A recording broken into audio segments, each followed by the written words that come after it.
do chat. A Seccional São Paulo, da Ordem dos Advogados do Brasil, por sua comissão do Acadêmico e da Acadêmica de Direito, tem a honra de apresentar o webinar Debate sobre as alterações à Lei de Recuperação Judicial e Falência, evento organizado pela referida comissão com o apoio da Comissão de Estudos de Recuperação Judicial e Falência da OAB São Paulo e Comissão de Cultura e Eventos. Informamos que este evento compactua com os Objetivos de Desenvolvimento Sustentável, um pacto firmado entre a OAB e a ONU. Com a palavra, senhoras e senhores, a nossa ilustre doutora Alessandra Bezerra, coordenadora de atualizações legislativas da Comissão do Acadêmico e da Acadêmica de Direito da OAB São Paulo. Sejam bem-vindos a mais um evento da Comissão do Acadêmico e da Acadêmica de Direito da OAB de São Paulo. Cumprimento a todos em nome do nosso presidente, Dr. Caio Augusto Silva dos Santos. Agradeço também o ilustre doutor Orestes Lapro, também presidente da Comissão Especial de Recuperação Judicial.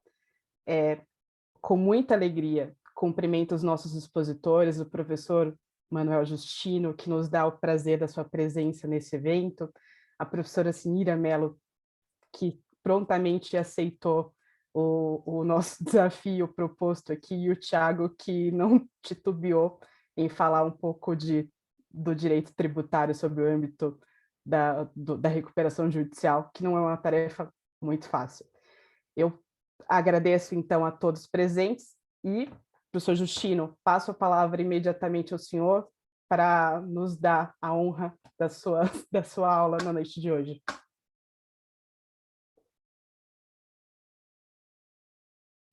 Está no mudo, professor.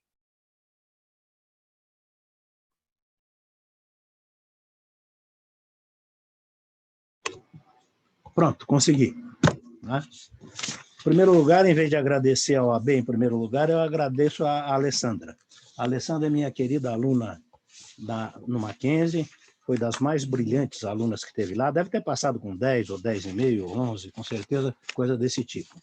E o que eu sempre admirei na Alessandra, ela está sempre com esse sorriso aberto, assim, eu acho isso tão bom. Continue assim, tá? Continue assim. Obrigado, Alessandra, por ter lembrado aí do meu nome. Eu tenho feito bastante palestra para a OAB, eu acho que isso é interessante, ou seja, os nossos colegas aí mais jovens e tal, a gente passa aí, vamos dizer, ninguém vai ensinar ninguém, a gente passa a experiência que a gente tem para eles, não é? Então, vamos lá, eu já vou... Ah, sim, eu agradeço a minha querida amiga Sinira também. A Sinira é professora lá do Mackenzie, e a única coisa que eu reclamo é que todo mundo fala que ela é melhor professora do que eu. O que eu vou fazer? Os alunos, não posso fazer nada. O Tiago, que vai falar sobre tributos em geral e que entende bastante dessa matéria. Feitas os agradecimentos iniciais e a reclamação com relação a Sinira e aos alunos, então, feito tudo isso, eu começo então a falar. O que eu quero dar para vocês? Eu tenho 25 minutos. Eu marquei, vou respeitar assim religiosamente. 6h10, eu vou terminar 6h35, tá? Que aí dá 25 minutos, é isso, né? Então não vou atravessar o meu tempo. Para falar sobre as alterações da lei, você podia ter um curso de 6 meses. Você fala todo dia sobre isso e não termina de falar. Então, não é isso que a gente vai fazer. O que eu queria dar para vocês era, primeiro, uma visão crítica sobre o momento da alteração da lei, e segundo, quais os pontos que foram mais, vamos dizer, afetados pela nova lei. A nossa lei, a Lei 11.101 de 2005, não é? Tem alguns autores que já colocaram nova lei de falências, lei 14.112 de 2020, não acreditem, não é. A lei é a lei 11.101 de 2005, alterada pela lei 14.100, alterada parcialmente pela lei 14.112 de 2020, tá? Muito bem. A primeira pergunta que eu faço, e eu mesmo respondo, não, eu primeiro faço uma observação. A lei é ruim, tá? A lei é ruim. É muito ruim. Muito não, vai. É bem ruim, vai. Podia ser pior. Aliás, nada é tão ruim que não possa piorar um pouco, e ao contrário também, né? Mas a lei é ruim, tá? A alteração de lei desse tipo, ela entra, evidentemente, numa situação de jogo político, de interesse político, e não é no mau sentido, não, é no bom sentido. Claro que quem vai ser afetado pela lei vai lá e faz o lobby dele para tentar mudar desse jeito, daquele jeito, etc. E quem tem um poder de lobby muito grande é a Fazenda Pública, sobre a qual o Tiago vai falar, e os bancos em geral, né? Eu participei com um monte de gente das discussões para encaminhar o projeto para Brasília. O projeto ficou lá, era urgente, hein? O projeto era urgente, mas ficou 10 meses com o ministro da Fazenda. Depois que saiu 10 meses lá, ficou 2 meses na Casa Civil. Então ficou mais ou menos um ano, que era urgente, e aí mandaram a Casa Civil mandou para o presidente da República, que na época era o Temer, e o Temer no dia seguinte mandou para o Congresso. Aí todo mundo, não só do país todo, mas um grupo grande que se reunia aqui em São Paulo, lá no IASP, na Avenida Paulista, esse grupo tentou, vamos dizer, fazer melhoras na lei e tal, e fez uma série, tinha gente que fechou o escritório e foi para Brasília, ia tentar fazer lobby lá, lobby no bom sentido, para tentar consertar a lei, etc. Então foi dessa forma. Mas o projeto que saiu daqui de São Paulo para lá, ele foi absolutamente deformado, porque ele sofreu pressão de tudo que é lado, sofreu grande pressão da Fazenda, que tinha razão de fazer essa pressão. Mas, como sempre, a Fazenda não tem medida. Quando ela vai fazer uma coisa, ela ou faz de menos ou faz de mais. Ela nunca faz do modo certo. Mas quem vai falar é o Tiago sobre isso. Tá? Mas eu estou dando uma visão por que eu acho que a lei é ruim. Tem professor que fala que a gente não deve falar que a lei é ruim porque legem habemus. Eu também concordo. Eu não vou deixar de estudar a lei porque a lei é ruim. Não. Mas eu continuo estudando, ela tem que ser cumprida, o nosso sistema é dogmático, a lei é dogmática, ela tem que ser cumprida, nós precisamos entender a lei para aplicá-la da melhor forma possível, mas é uma lei ruim, tá? Legem habemus? Sim, nós temos lei, e o que nós vamos fazer é exatamente isso que nós estamos fazendo. Ou seja, discutir a lei para ver qual a forma melhor de aplicação, tá? Muito bem, eu queria falar então que a lei era ruim. Outra coisa, esta lei tem 15 anos, é de 2005. Agora é 16, não é? Tem 16 anos. Não era ainda o momento de reformar a lei desse tipo. Podia fazer uma reforminha aqui, uma reforminha ali, mas querer fazer uma reforma estrutural nesse momento foi outra bobagem, tá? Foi outra bobagem, por quê? Porque depois de que... Isso os ministros do Supremo, do STJ, não, o Supremo não cuida disso, os ministros do STJ, da terceira e quarta Câmara, eles mesmos diziam, não é momento. Eles não diziam assim a voz, vamos dizer, a bandeira aberta, mas eles diziam, não está na hora de fazer mudança desse tipo. Nós, aqui do STJ, agora que estamos firmando posição com relação a uma série de coisas, espera mais um pouco. E a gente dizia, espera mais 10 ou 15 anos. Eu até estava achando chato esperar 10 ou 15 anos, porque aí eu não ia ver a reforma, né? Eu estou com 76 anos, estou perto do fim do prazo de validade, mas eu ainda achava que deveria esperar mais uns 10 ou 15 anos. Mas tá bom, entrou agora, a lei está aí, vamos ver o que ela dá, tá? Muito bem. A lei, eu falei que ela é ruim, mas ela tem duas coisas boas. Ela tem duas coisas boas. Uma delas é a insolvência transnacional, que vai do artigo 167A a 167Y. Do abecedário só faltou o Z. Se eu fosse lá deputado, falaria, vamos botar um artiguinho mais só para completar o abecedário, né? Deixar o Z de fora, que discriminação é essa, né? Pois bem, então do artigo 167A até 167Y, cuida-se da insolvência transnacional. Eu digo para vocês, com absoluta sinceridade, que eu não entendo nada disso. Não entendo nada disso. Tanto que o meu livro, olha como eu me virei bem. Eu admiti que não entendia nada disso, e não sei se vocês já viram a capa do meu livro, que vai sair no dia 15, preço módico, nos bons lugares da capital, todo mundo pode comprar, etc., não sei o quê. Mas eu admiti que não sabia isso e pedi para o Eronides, acho que todo mundo aqui conhece o Eronides, que é professor e promotor agora ele é procurador de justiça, mas ele era promotor da vara de falência e recuperação. E ele é que escreveu, ele agora é meu coautor, é meu sócio no livro. Então, esses artigos, ele que escreveu sobre esse capítulo. E eu ainda falei para ele, ele perguntou para mim, Manoel, ele gostou, agradeceu e tal, meu livro já está na 15ª edição, o que é muito bom. Aí ele perguntou para mim, Mano, você gostou do que eu escrevi? Eu falei, ó, eu gostei, mas eu não entendi nada, porque eu preciso começar a estudar isso aí. Então, pelo menos saibam que vocês vão estudar a partir de alguém que entende, tá? Eu admiti, eu boto lá na nota do autor que eu não entendo e, portanto, pedi o auxílio dele. Isso é bom. A insolvência transnacional precisava. Precisava porque, hoje em dia, eu sempre conto a história da minha gravata. Eu ganhei uma gravata que um amigo meu comprou em Nova York, era fabricada no Vietnã, com algodão egípcio e seda chinesa. Oh, tinha 4 nacionalidades num simples gravata. Eu já não usava mais gravata, agradeci, claro, sou educado, etc., não sei o quê, mas eu achei curioso isso, quer dizer, 4 nações envolvidas num pedaço de pano para você pendurar no pescoço. E isso, o que acontece? Quando há recuperação, quando há falência, você pega, por exemplo, sei lá, a Shell, a Esso, a Ford, a Volkswagen, sei lá o quê, enfim, qualquer empresa. E ela tem as ligações internacionais. E essa parte da insolvência transnacional era necessário. Portanto, esta devia estar.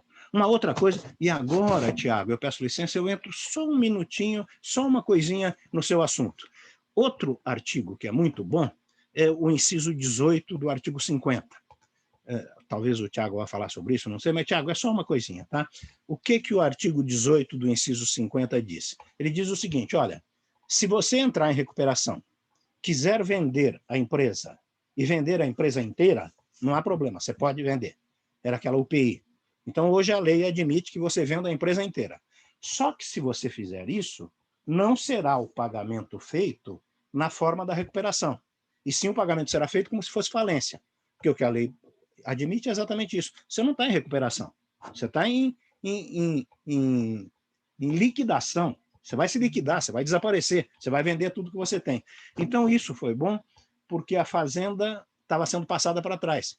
Faziam UPI, vendiam tudo que a empresa tinha, e a fazenda, literalmente, embora o termo não seja jurídico, ficava chupando o dedo. Tá? Então, eu dizia para vocês que o artigo 167A, 167Y, que é a insolvência transnacional, precisava, e o inciso 18 do artigo 50. O resto não é bom.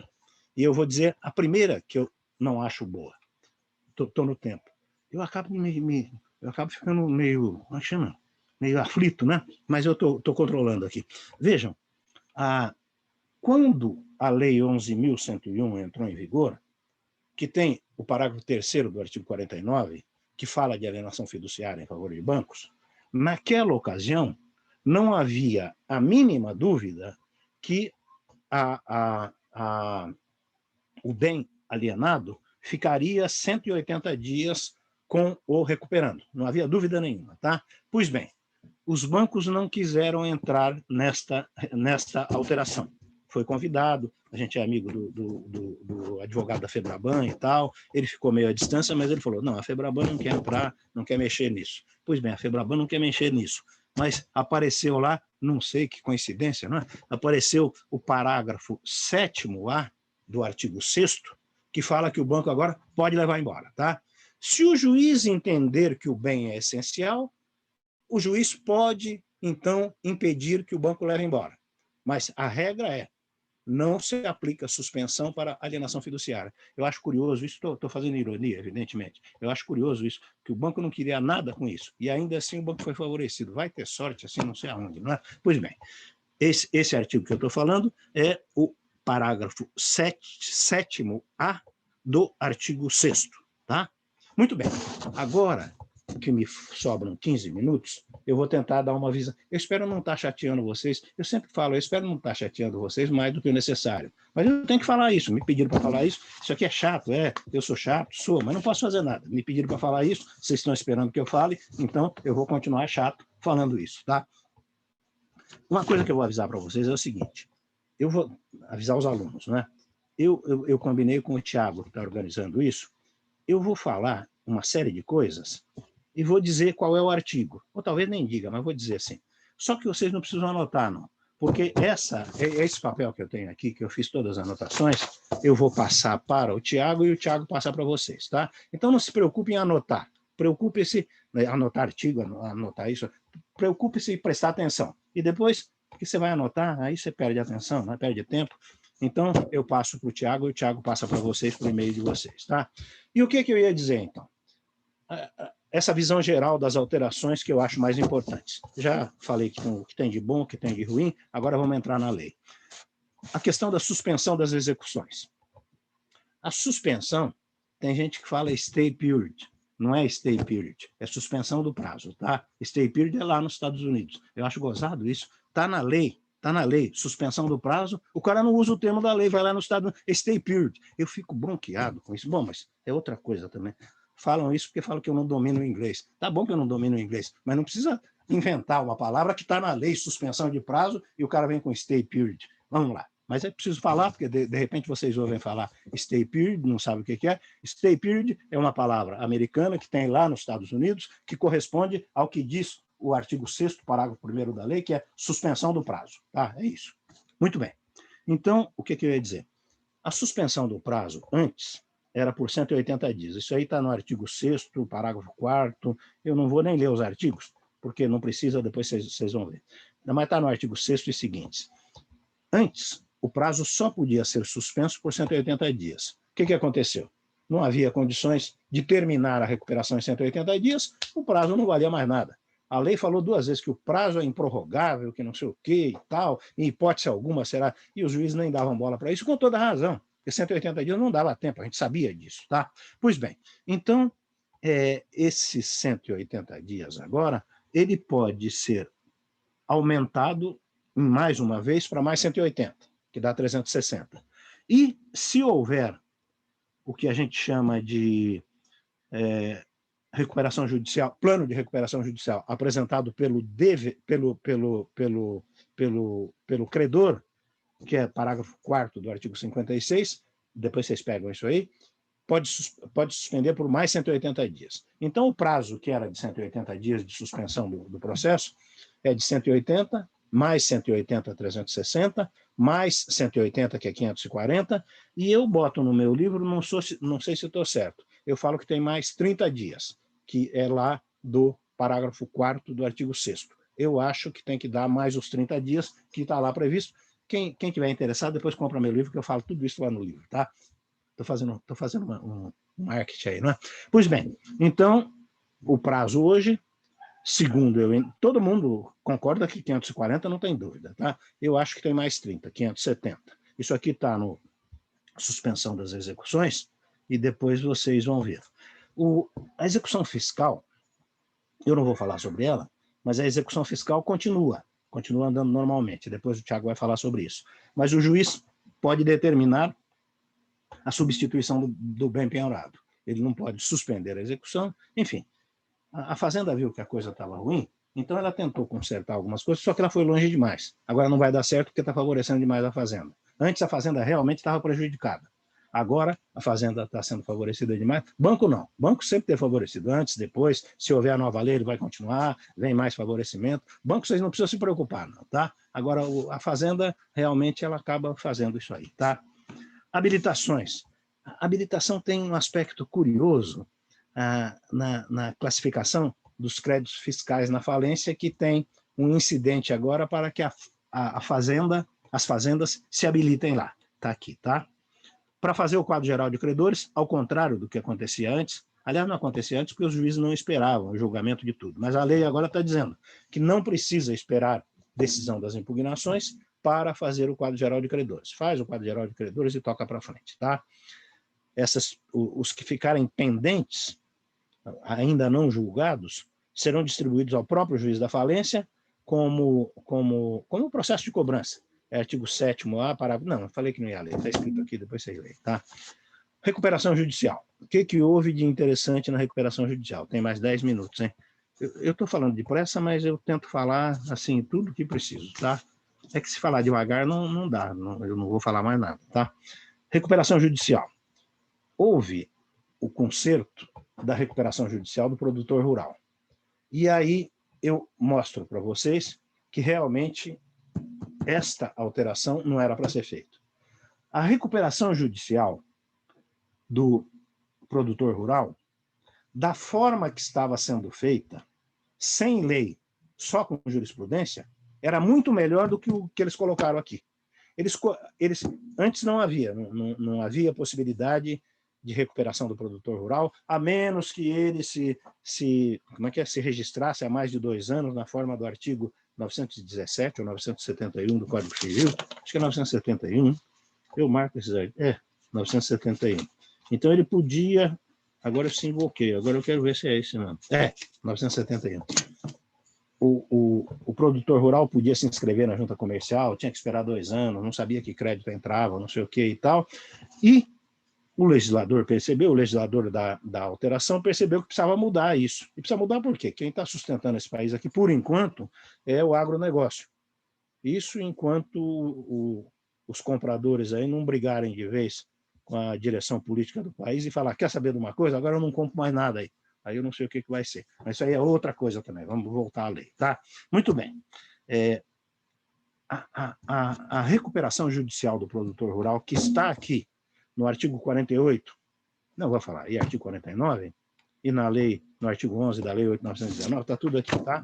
É muito pior do que a recuperação judicial do produtor rural, que acabava de ter sido julgada, há 2, 3 anos, acabava de ter sido julgado no caso do Pupim, como é que é? Agropecuária Pupim, qualquer coisa assim, e que serviu vamos dizer, serviu de orientação para todas as outras recuperações que estavam entrando. Eu fiquei muito satisfeito, porque nesse da Pupim, pediram meu parecer, ganhei meu dinheirinho, isso é muito importante também, não é? Pediram meu parecer, e o parecer foi citado no acórdão. Como é que chama? O relator é meu amigo, que é o Salomão, Luiz Felipe Salomão, então ele fez essa gentileza de citar meu nome, o que eu gostei muito, claro. Tá? Então, o que eu quero dizer é isso, que a jurisprudência já estava consertando isso, a lei veio e atrapalhou. Tá? O que mais? Tem base de PIS e COFINS, que eu não vou falar nada, não sei se o Tiago vai falar ou não, mas eu não vou falar nada. Tá? Resolveu a questão da venda da UPI com esvaziamento por aquele artigo que eu falei para vocês, o inciso 18 do artigo 50. Resolveu esse problema. O que mais que... Sim, agora tem um plano alternativo dos credores. Se houver Assembleia Geral de Credores e a Assembleia Geral de Credores recusar o plano, o juiz coloca em votação imediatamente se eles concordam em dar o prazo de 30 dias para que algum credor ou alguns credores apresentem o plano. É muito boa a ideia, etc., não sei o quê, mas eu duvido que isso dê certo. Será que algum credor vai correr o risco de apresentar o plano? Ele não conhece a empresa por dentro, ele não manda na empresa, ele não vai ficar administrando a empresa, e se der errado, ele vai ter que pagar a despesa. Imagina, pagar a despesa não, vai ter que pagar o prejuízo. Imagina que ele dá um plano lá, o dono da empresa fala, tudo bem, vamos fazer o plano assim, faz o plano direitinho e dá tudo errado. Aí vai dizer, o plano é seu, você vai ter que indenizar todo mundo. Duvido, presta atenção, vai, parágrafo 4º do artigo 56. Duvido que vá ser apresentado alguma vez plano do credor. Não é tão impossível. Quando é empresa muito grande, imagina, por exemplo, que a Volkswagen está com algum problema e peça recuperação judicial. Não é impossível que a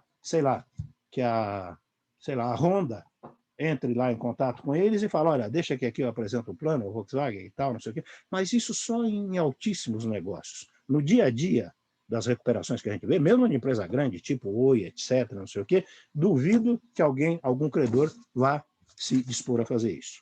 O que mais que eu queria... sim. O que mais, hein? Aqui tem mais? Sim, fala em consolidação processual e substancial. Está lá no artigo 69G a 69L. Já havia consolidação processual e substancial. O que é a consolidação processual? São 5 empresas que entram, todas do mesmo grupo, pedem a recuperação eu sempre esqueço esse nome, como é que chama isso? Que é... Enfim, Litisconsórcio. Como? Litisconsórcio, não é isso? Isso. Não tem nome que você esquece, eu não lembro o litisconsórcio de jeito nenhum. Eu, quando vou dar aula, eu devia ter escrito aqui. Então, a recuperação, como é que eu estava falando? A consolidação processual é o litisconsórcio, 4, 5 empresas entrando. A consolidação processual é diferente da consolidação substancial. Consolidação substancial é se você pegar todas as empresas e apresentar um plano só. Você pode ter consolidação processual, ou seja, 5 empresas, tudo num processo só, mas cada processo Cada empresa apresenta o plano dela. Então, vai haver consolidação processual e não vai haver consolidação substancial. Pode haver consolidação processual e substancial, ou pode haver consolidação processual sem consolidação substancial. Eu falei sobre o pagamento de parcelamento parcelamento do crédito fiscal, mas isso aí deixa para o Tiago. Falência, o que tem na falência? Faltam 4 minutos para eu terminar, hein? O que tem na falência? Eles tentaram instalar o que chama, novamente, Fresh Start. Lá nos Estados Unidos chama Fresh Start. O que é o Fresh Start? É a rapidez no término do processo de falência. Hoje em dia, o cara entra numa falência, a empresa, Rodrigues e Pereira Limitada, lembra, Alessandro, do Rodrigues e Pereira Limitada?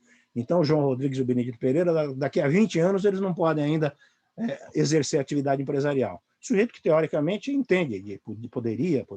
Então, o que a lei pretendeu na falência?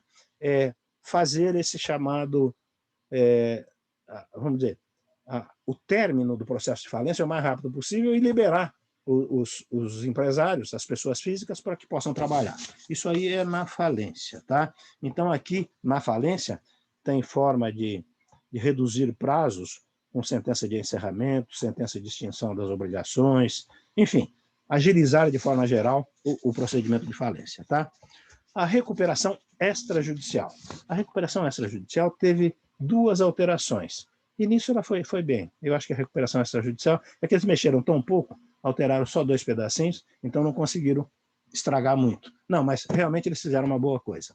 Na recuperação extrajudicial, antigamente, para aplicar o CRANDAL, sim, CRANDAL é um termo que a gente deve usar. Por quê? Porque não tem o correspondente no Brasil. Aí pega, dos Estados Unidos, CRANDAL, que é vamos dizer, do juridiquês americano, todo mundo fala CRANDAL, tudo bem, aí tranquilo.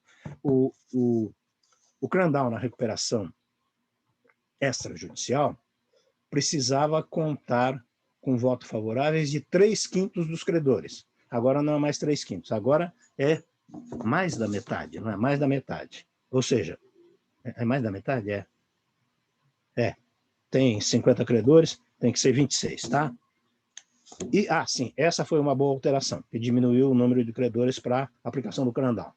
E também não se aplicava a lei que manda que aplique-se a suspensão dos processos para os credores que estão sujeitos à recuperação extrajudicial. Antigamente, não.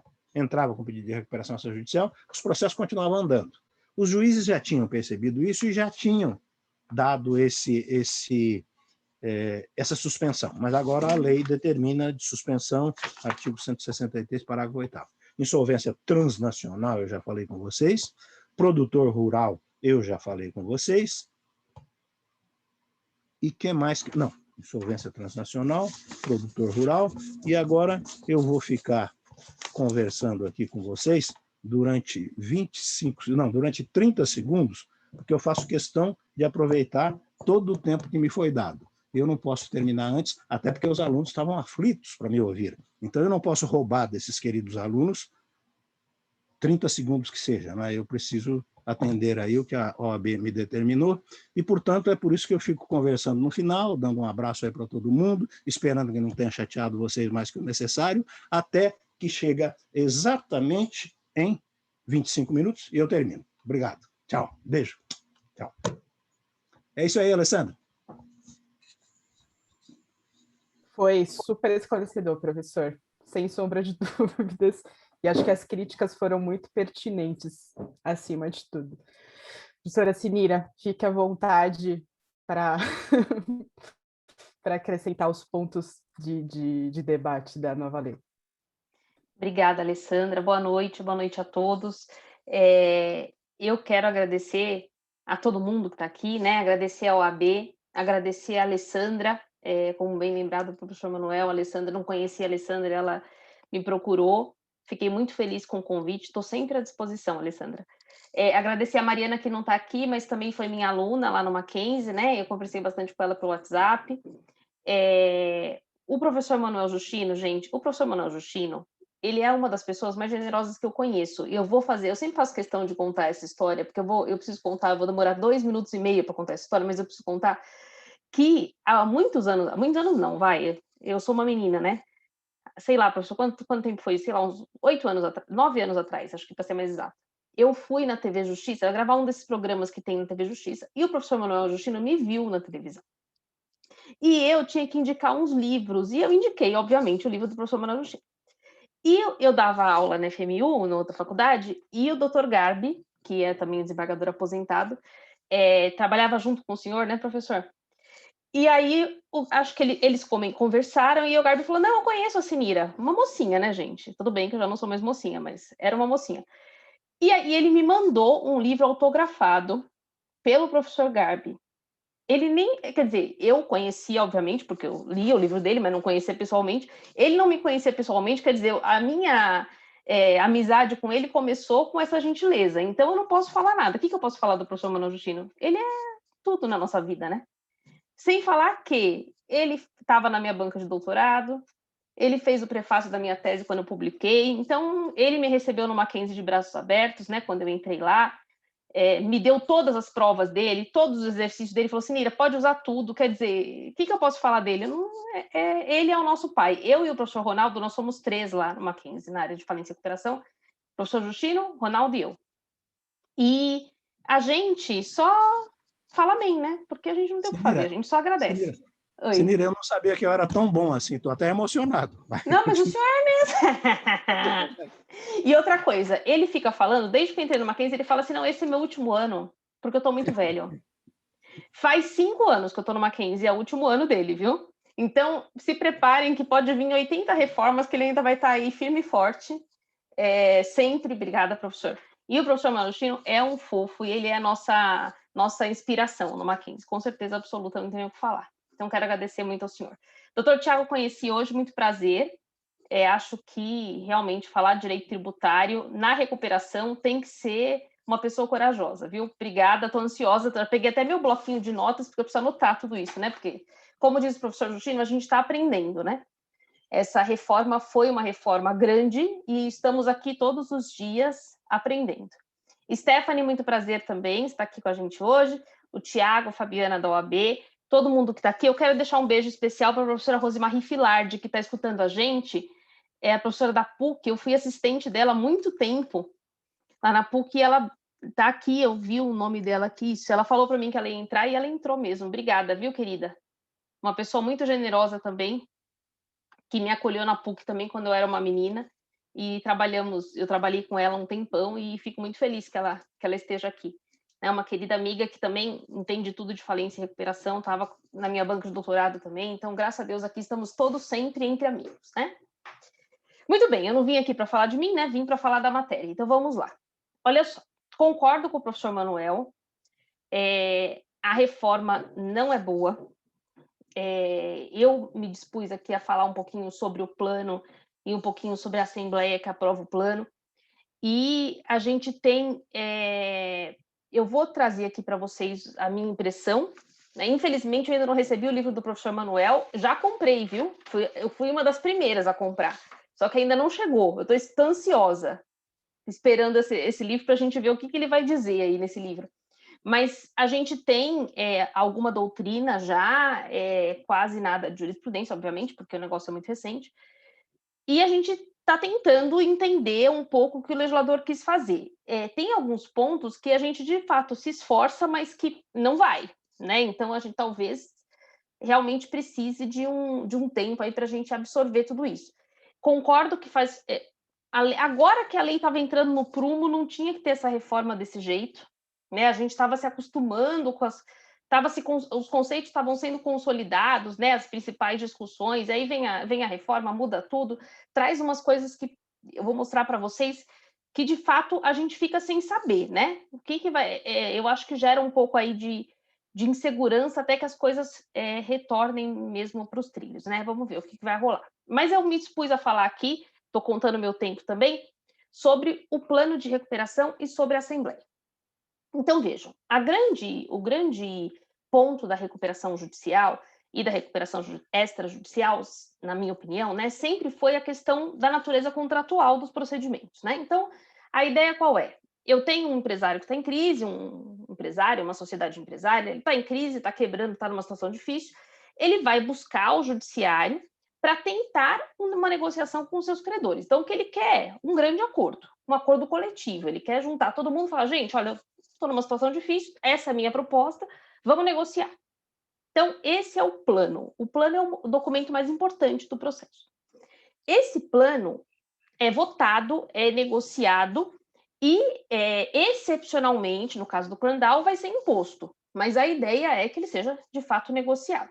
E ele é normalmente apresentado pelo devedor, né? Então, a regra é, o devedor vai estudar, vai fazer lá o diagnóstico da sua crise, normalmente com uma empresa de assessoria, com alguém que possa, que tenha conhecimento técnico e possa ajudá-lo, e ele vai apresentar esse documento. O judiciário já consolidou o entendimento de que o conteúdo econômico desse plano não é matéria de competência do Poder Judiciário, então o devedor e o credor são livres para negociar o conteúdo econômico do plano, então o Judiciário só vai meter a mãozinha dele se for para falar de alguma questão relacionada à legalidade, então, de fato, o plano é uma matéria entre credor e devedor, é por meio do plano que o devedor demonstra a sua viabilidade econômica, então ele vai demonstrar a viabilidade econômica por meio do plano, então é lá que ele vai dizer, olha, exerço uma atividade viável, está aqui o meu laudo econômico financeiro, está aqui o meu balanço, olha, estou em crise, mas vou sair disso. É no plano que ele vai fazer tudo isso. Então, apresentado esse documento, os credores têm lá um prazo para se manifestar, que aí nada mudou, né? Para apresentar suas objeções, e esse plano, se houver objeções, é levado para a Assembleia Geral de Credores. Até aí, ok, né? Isso tem ocorrido desde que a lei entrou em vigor, e esse é um dos grandes méritos, né, na minha opinião, da nossa lei, essa possibilidade de negociação. O que a reforma trouxe sobre isso? Concordo com o professor Manuel, a nossa lei continua a mesma, né? O que a gente teve foi uma reforma substancial, mas é uma reforma, né? Mas foi uma reforma. Então, o que aconteceu? Vai acontecer a assembleia para aprovar esse plano. Então, o devedor fez a proposta, eu vou seguir aqui o caminho, né? Até para ir passando aí pelas alterações e pelos pontos que eu entendo que são controvertidos. Então, o devedor apresentou a proposta, o juiz manda publicar um edital. Queridos credores, olha, o plano está aqui. Os credores vêm, apresentam as suas objeções. Se ninguém apresentar objeção, o plano está aprovado. Alguém apresentou objeção, o juiz vai marcar uma assembleia. Essa assembleia vai acontecer agora, depois da pandemia, e a lei agora veio para regulamentar essa novidade. A assembleia normalmente tem acontecido de forma virtual, em plataformas como essa que a gente está aqui, né? Então, essa foi uma grande vitória, na verdade, da pandemia, né? Na verdade, foi causada pela pandemia, não foi... O projeto veio e incorporou. A lei fala dessa possibilidade no artigo que trata dos instrumentos de substituição da Assembleia, porém, na minha opinião, de uma forma muito tímida, né? Porque fala só da possibilidade de substituição da Assembleia por um meio eletrônico. Não fala o que tem que ter no edital, né? Não fala que tipo de plataforma... Não traz nenhum detalhe. O que acontece se cair a internet das pessoas? Né? Então, a lei não traz nenhum detalhe, que eu acho até que não precisaria trazer tudo, mas precisaria ter um parâmetro maior. O TJ de São Paulo acabou regulamentando isso, a gente tem o comunicado 809 da Corregedoria Geral de Justiça do TJ de São Paulo, falando esses detalhes que talvez a lei pudesse ter falado um pouquinho, né? Só para dar uma ideia geral, pelo menos o que acontece, né? Se tiver um problema técnico. Então, aqui em São Paulo, a gente teve esse suporte do Tribunal de Justiça nesse sentido, trazendo alguma regulamentação sobre isso, e se faz, então, essa deliberação em assembleia. Um ponto importante que era muito presente e que a lei tentou resolver é a questão da suspensão da assembleia. Então, veja, começamos aqui a discutir o plano, né? Nós estamos aqui em 140 pessoas. Então, o devedor aqui apresenta o plano, o administrador judicial é o presidente da Assembleia, e a gente está discutindo, entre 140 pessoas, o que vai fazer com esse plano. E no meio da discussão, surge alguém que levanta lá uma ideia, olha, vamos suspender para a gente pensar, daqui a um mês a gente volta, porque a gente não está muito confortável para fazer isso agora? Essa suspensão, ela é possível e ela pode ser votada pelos credores. Quando essa suspensão ocorre na prática. Só que ela ocorria ad eterno. Por quê? Suspendia hoje, voltava daqui 2 semanas. Ah, não tá bom, vamos suspender de novo, voltava daqui 1 mês. E o negócio ia de um jeito que não tinha fim. O que a lei trouxe para tentar resolver esse primeiro problema aqui que eu trouxe para vocês? Dois dispositivos. Primeiro, se decorrido o prazo de suspensão, que é o stay period que o professor Manuel falou, também não gosto desse nome, professor. Se decorrido o prazo, tem gente que usa o automatic stay, porque aí ele vai fazer referência à legislação americana. Não, nós estamos no Brasil, né? Aqui é suspensão mesmo. Se decorrido o prazo de suspensão, que é de 180 dias, e o credor e o plano não tiver sido aprovado, primeira mudança que a lei trouxe, eu abro para o credor apresentar o plano. Então, decorrido, se o devedor começar a demorar muito para conseguir aprovar o plano, vai abrir um espaço para os credores apresentarem o plano, como o professor Manuel já tinha adiantado. Essa é a primeira consequência. Segunda consequência, a lei limitou o prazo em que essas discussões podem acontecer. Então, essa assembleia só pode ser suspensa pelo prazo máximo de 90 dias. Então, em tese, em 90 dias, esses trabalhos deveriam ser encerrados. Esse é o prazo que está previsto no 56, parágrafo 9º, que foi trazido pela lei. Lindo.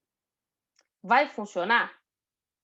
O ponto é, e se eu acho que aí cabe ao administrador judicial tentar coordenar isso dentro do possível.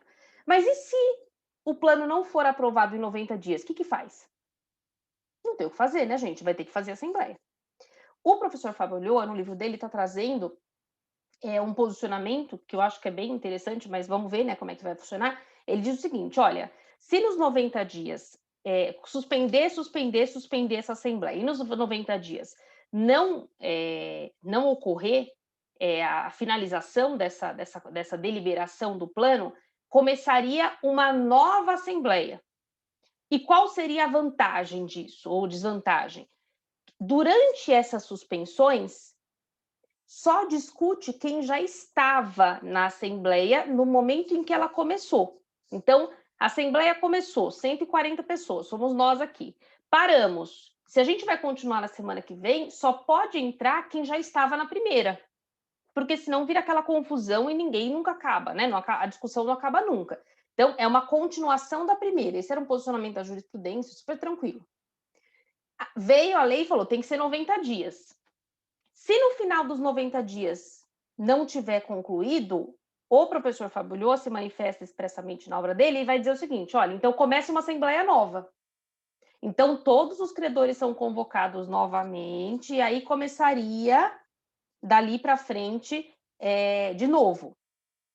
Pode ser que esse posicionamento dele seja o que vai prevalecer, pode ser que simplesmente se prorrogue esse prazo de 90 dias não vingue, e acabe virando letra morta, como já aconteceu com o prazo de suspensão dos 180 dias lá no começo da lei em 2005.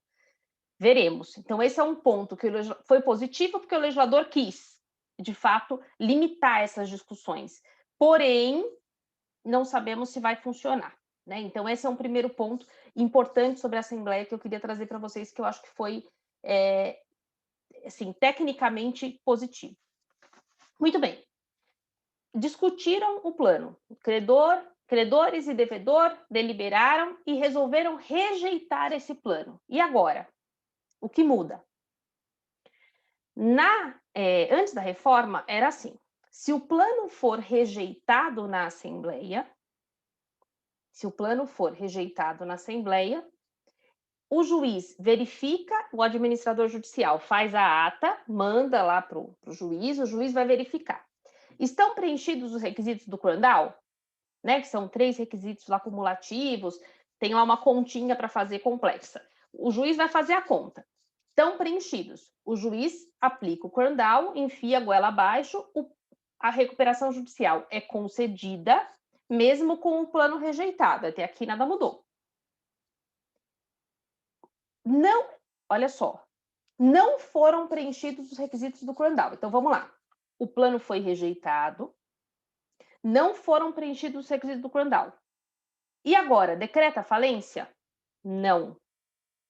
Na mesma Assembleia, o administrador judicial vai chamar os credores. Credores, e aí? Vocês querem apresentar um plano? Esse é o plano do credor. Essa é a novidade, né? É a possibilidade dos credores apresentarem um plano. Eu tenho 10 minutos, né, Alessandra, na minha conta. Se tiver menos, você me corta, mas eu não fui tão precisa como o professor Manuel, ele está contando meu tempo. Obrigada. Então, veja, o plano do credor, ele é sempre subsidiário.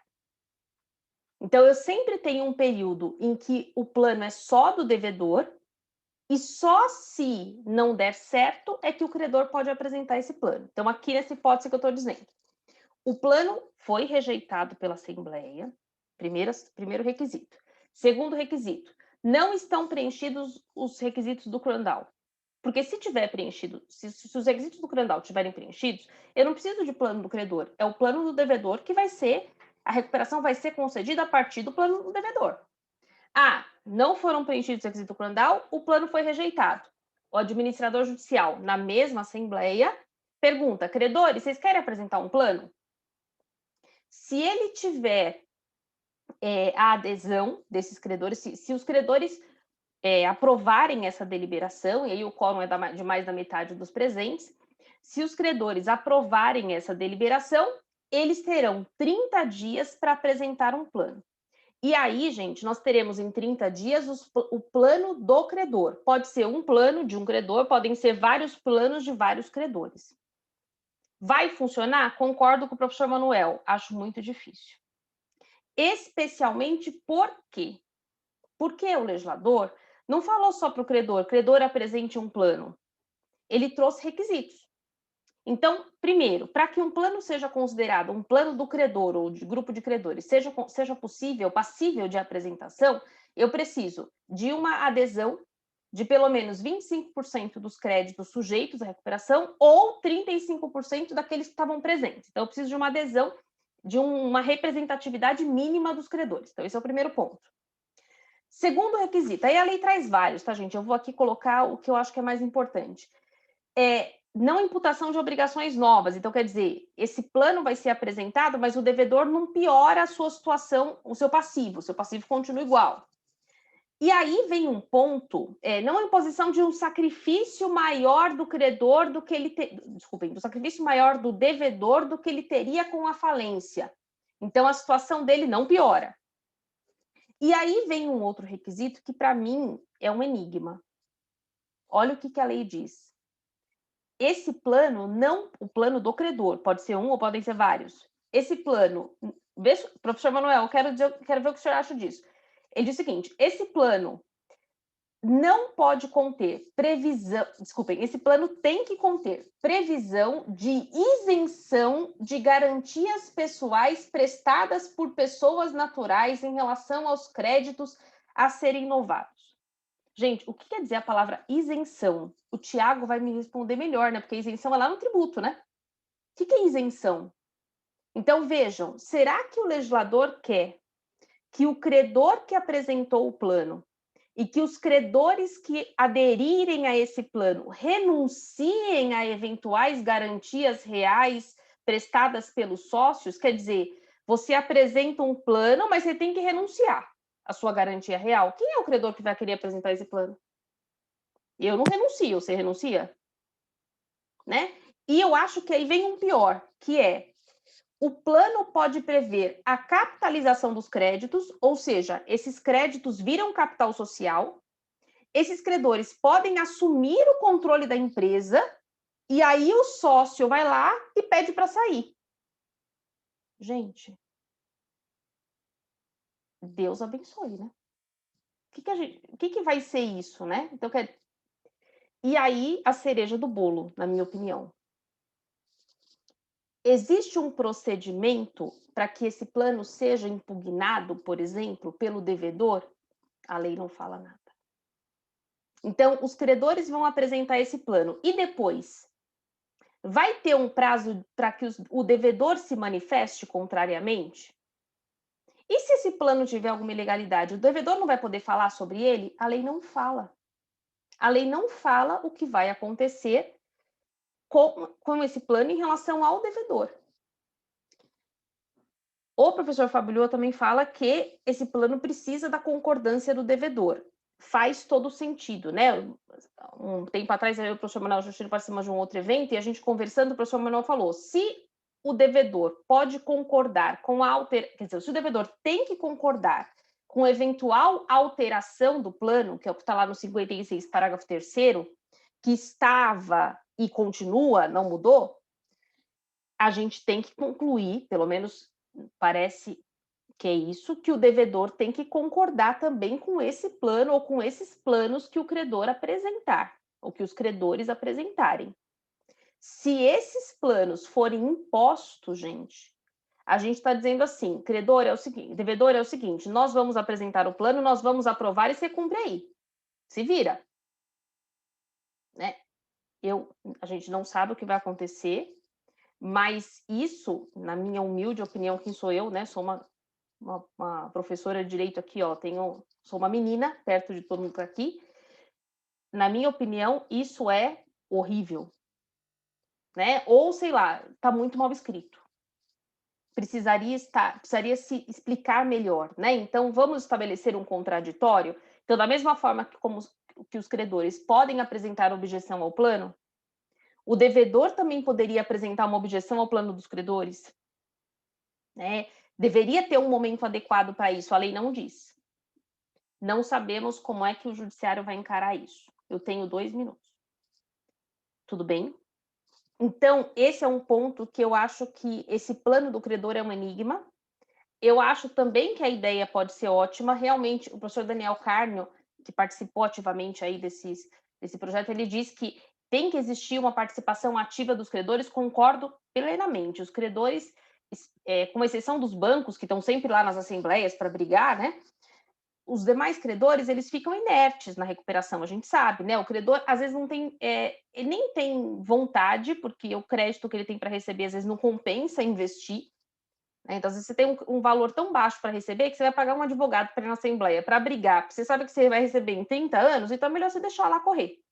Então, a gente sabe que os credores se omitem no processo de recuperação.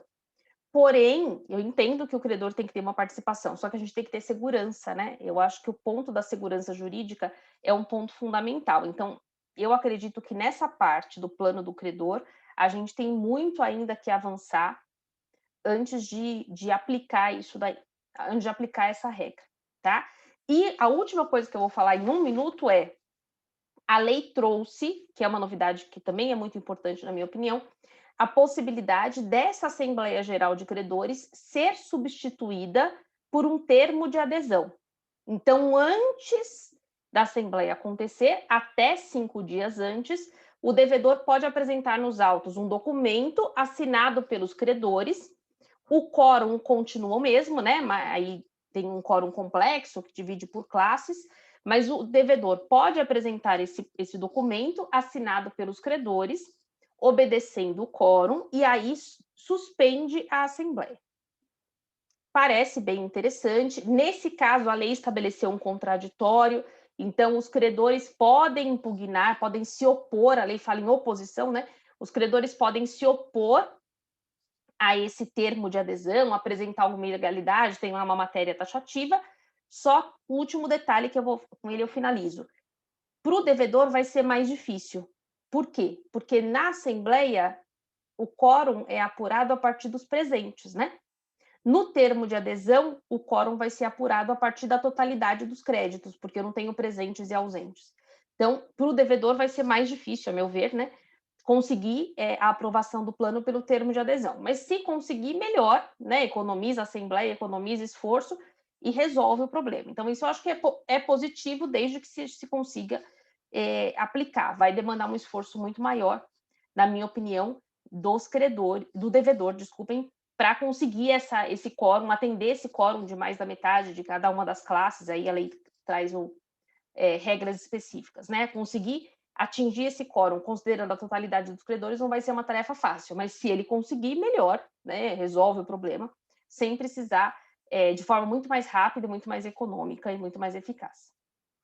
É isso, gente. Eu sei que eu trouxe mais perguntas do que respostas, mas eu acho que nesse momento é isso.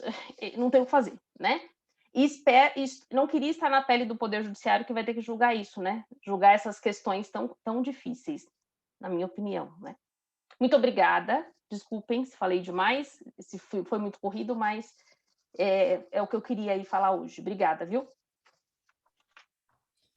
Imagina, professora Sinira, acho que foi também relevante os pontos que você levantou, principalmente essas dificuldades da Assembleia, que realmente faz a gente pensar do momento também em que a lei foi reformada.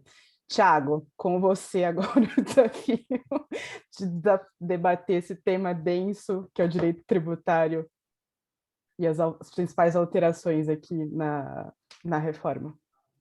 Então, vamos lá, gente. Primeiro, eu quero agradecer a todos e a todas, especialmente a OAB e especialmente aqui a Alessandra, que além de ser uma estudiosa exemplar, é uma colega de trabalho. Eu sou muito grato de compartilhar excelentes momentos profissionais com ela. Então, obrigado, Alessandra. E fica aí a dificuldade absurda, né, de falar depois das autoridades, né, o professor Justino e a professora Sinira com tantos pontos relevantes, transmitindo tantos conhecimentos, né, e de uma maneira tão rápida. Gente, eu tenho um slide, eu vou depois naturalmente compartilhar com todos, para poder indicar aí as principais alterações, e aí eu acho que a gente encaminha os pontos para debate. Eu estou anotando aqui meu tempo, 25 minutos, né, Alessandra? Isso mesmo. Anotada. Professora Sinira ainda dará aula hoje. Hoje é prova, Lê, fica tranquila. Que hoje a minha missão é mais tranquila, a deles é que é mais difícil, mas está tudo tranquilo também. Tudo fácil. Que desafio. Olha, gente, eu não consigo enxergá-los, né? Porque aqui eu tenho a apresentação na minha tela. Eu espero que vocês consigam olhar a apresentação. Eu tinha uma ideia inicial aqui de colocar como um ponto, considerando que estamos falando aqui para acadêmicos do direito, para advogados, então um público, vamos dizer assim, heterodoxo, né? Passar um pouco de uma experiência de advogado tributarista que participa do desenvolvimento da empresa e participa também da situação de crise. E aí, eu gostaria de pontuar, obviamente que nesse tempo curto, você precisa fazer determinados cortes, né? Então, mas eu faço questão aqui de ressaltar a necessidade do advogado, não só o tributarista, mas o advogado conhecer efetivamente a empresa, conhecer quais são os concorrentes, ter o manejo, o conhecimento dos dados contábeis da empresa, receita, despesa, margem de lucro. E por que isso é relevante, gente? Tem vários aspectos que importam aqui para a recuperação judicial. E eu vou falar especificamente da recuperação judicial e mais especificamente dos reflexos tributários da alteração promovida aí pela Lei 14.112. Mas um primeiro ponto para a gente evoluir nessa discussão, a gente precisa passar pelo lucro real e lucro presumido.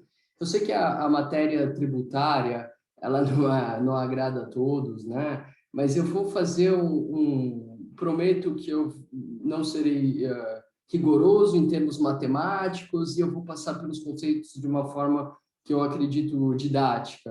Vamos ver se eu consigo cumprir essa tarefa. Mas o empresário, ele pode optar, basicamente, pelo lucro presumido ou pelo lucro real para a apuração e incidência de imposto de renda e contribuição social sobre o lucro. Esse aspecto é ultra relevante. Quando a gente fala do lucro presumido, a lei cria uma fixação. Uma fixação do quê? Uma fixação de margem de lucro efetivamente. É o coeficiente de presunção. Esse coeficiente ele leva em consideração apenas a receita. Hipótese simples. A empresa, vamos supor que ela vende calçados, ela tem uma receita decorrente dessas vendas, ou seja, ela recebe os preços do calçado e ela ofere renda. Se ela opta pelo lucro presumido, a lei ela fixa uma presunção. Qual que é essa presunção? 32% sobre a receita. Então, quando ela for apurar o imposto de renda, é muito simples. Ela pega, faturou 1 milhão, aplica o coeficiente de presunção, 32%, 320 mil, e a partir desse resultado aplica-se a alíquota de imposto de renda e contribuição social sobre o lucro, grosso modo 34%. Reparem, esse ponto é fundamental para a gente entender os aspectos tributários das alterações promovidas pela Lei 14.112. Não importa aqui as despesas. Não importa se a empresa gastou 2 milhões para obter essa receita de 1 milhão. O que importa no lucro presumido, por uma questão de praticidade, né, da própria receita, é esse percentual esse percentual, que é o coeficiente de presunção, a partir da receita. Então, a receita que importa. Pois bem, o lucro real, a gente muda de estrutura. A opção pelo lucro real, ela resulta na consideração, para fins de tributação, do efetivo ganho da empresa, do efetivo lucro. Então, aqui sim, a gente considera as despesas para apurar o lucro. Ou seja, qual que é a base para a tributação, optando o empresário em estado de crise ou não pelo lucro real? É basicamente receita menos despesa. Obviamente que eu estou simplificando aqui para a gente evoluir e conseguir entrar nos pontos específicos aí da lei de recuperação. Mas voltemos ao exemplo, né? A empresa vende calçados, ela fatura 1 milhão. Vamos supor, nesse exemplo, que ela tenha despesas de 2 milhões. Vocês concordam que, nessa hipótese, ela vai ter menos 1 milhão de lucro? Se ela faturou 1 milhão, teve despesas de 2, ela não teve lucro. Ela teve, isso sim, prejuízo fiscal. Nessa hipótese, a gente não fala de tributação de imposto de renda e contribuição social sobre o lucro líquido. E aí, um aspecto interessante para a gente compreender a lei de recuperação judicial e as alterações promovidas é que, nessa hipótese, a empresa ela tem prejuízo fiscal e ela pode arrastar esse prejuízo fiscal como fator de diminuição de lucro para o ano subsequente. Para os anos subsequentes, aí a lei restringe a utilização de prejuízo fiscal e base negativa de contribuição social sobre o lucro com o que a gente chama de trava fiscal, que é esse percentual de 30%. Então, nesse exemplo, faturou 1 milhão, teve prejuízo de 2 milhões. Para o ano subsequente, a empresa que tem um prejuízo fiscal de 1 milhão acumulado, ela pode utilizar como diminuição do imposto de renda aí, 300 mil reais. Vejam, eu estou falando número, isso não agrada aí a todos, mas é uma dinâmica bastante simples e que a gente precisa entender para poder aconselhar o nosso cliente, para poder entender as modificações. Mas mais que isso, e aí vem um complicador, eu preciso passar rapidamente pelas contribuições que incidem sobre a receita. A gente está falando bastante de receita aqui.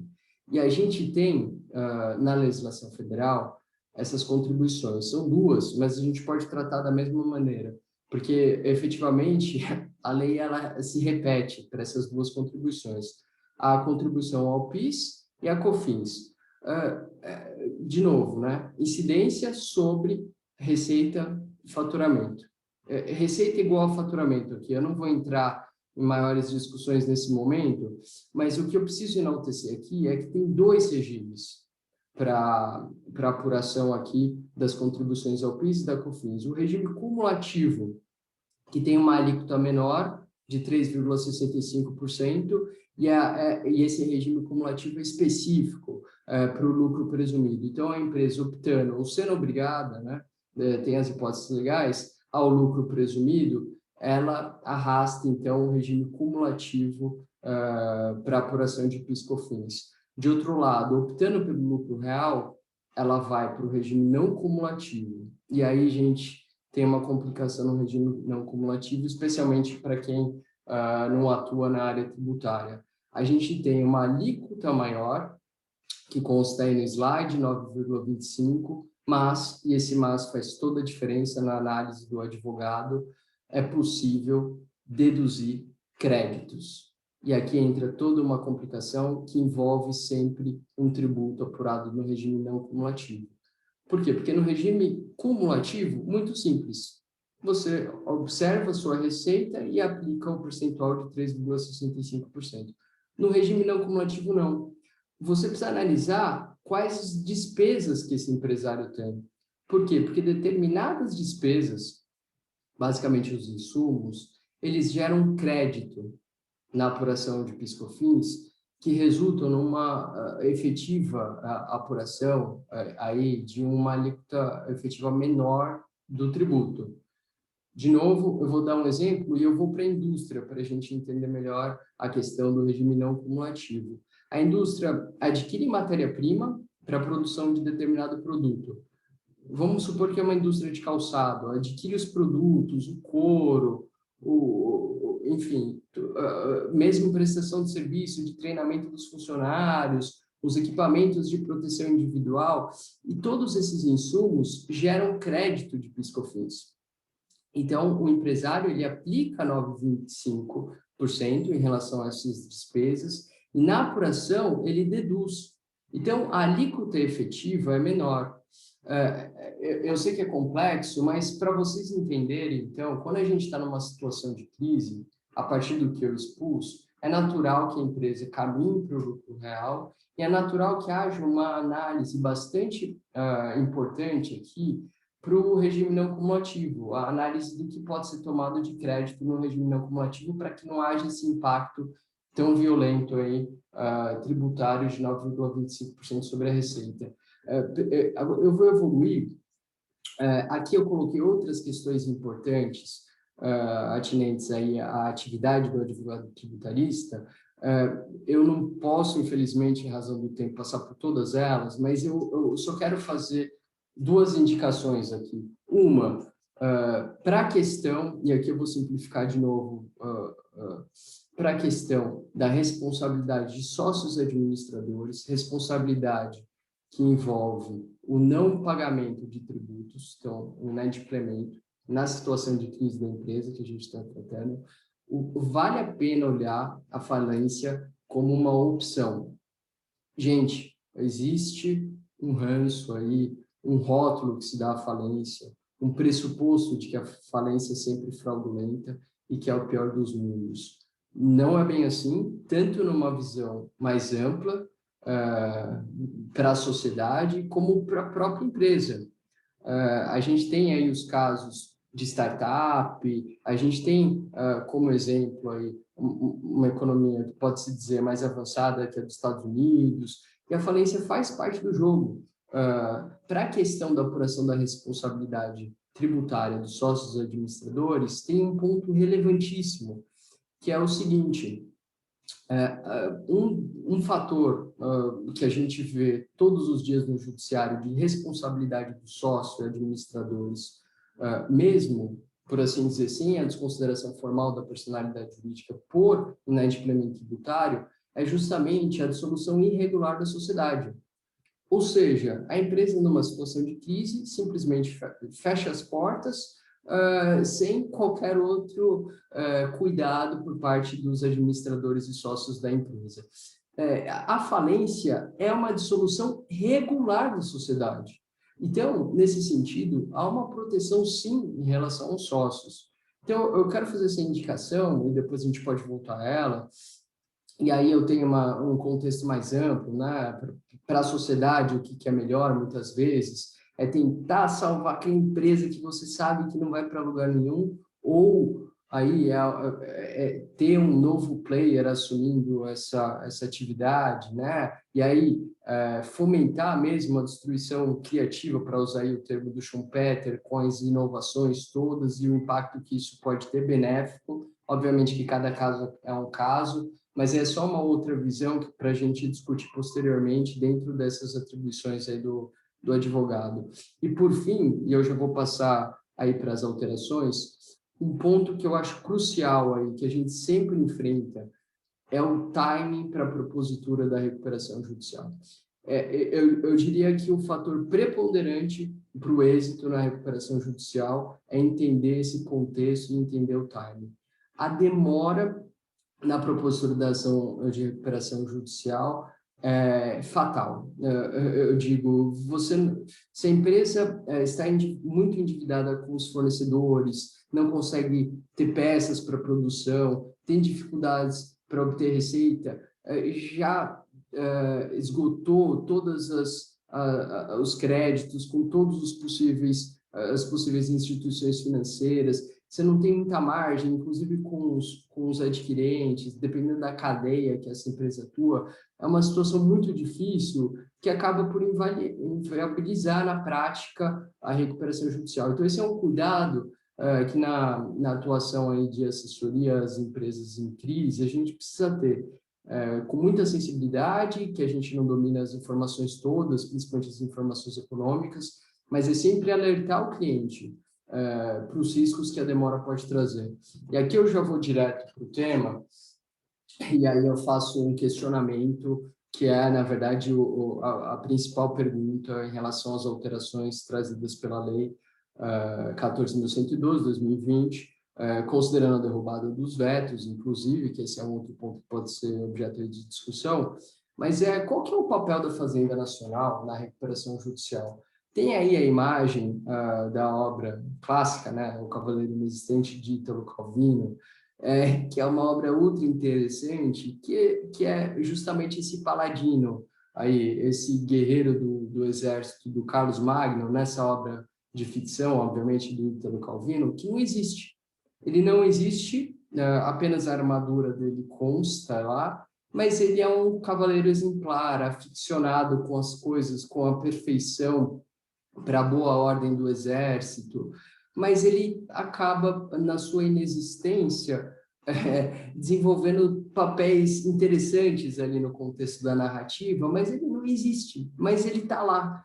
E um pouco do questionamento que a gente tem de fazer em relação ao papel da Fazenda Nacional é exatamente esse.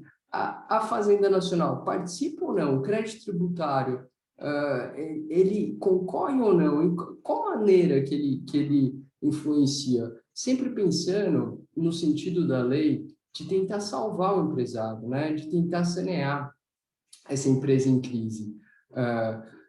Vamos lá para as alterações. Eu coloquei os 3 eixos principais, eu fiz essa divisão para a gente poder entender melhor. Eu vou passando rapidamente, tinha algumas observações aqui, mas eu vou para o que realmente interessa.